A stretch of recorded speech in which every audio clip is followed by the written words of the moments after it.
സ്നേഹമുള്ളവരെ, അനുദിന വിശുദ്ധർ എന്ന പുസ്തകത്തിന്റെ ആമുഖത്തിൽ നാം ഇങ്ങനെ വായിക്കുന്നു: ദൈവസ്നേഹമാകുന്ന തീച്ചുളയിലേക്ക് തങ്ങളെ തന്നെ വലിച്ചെറിഞ്ഞവരാണ് വിശുദ്ധർ.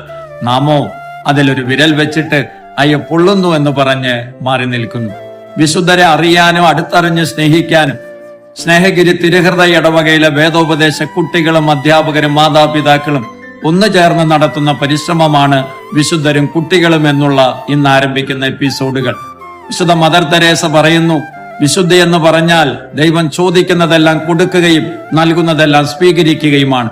അങ്ങനെ ദൈവം ചോദിച്ചതെല്ലാം കൊടുത്തും ദൈവം തന്നതെല്ലാം സ്വീകരിച്ചും വിശുദ്ധരായ വിശുദ്ധരെ അറിയുന്നത് വഴി എനിക്ക് നിങ്ങൾക്കും വിശുദ്ധ ജീവിതത്തിന് താല്പര്യമുണ്ടാകട്ടെ. വിശുദ്ധരും കുട്ടികളും എന്നുള്ള ഈ എപ്പിസോഡുകൾക്ക് എല്ലാവിധ നന്മയും പ്രാർത്ഥനയും ഞാൻ സ്നേഹപൂർവ്വം നേരുന്നു.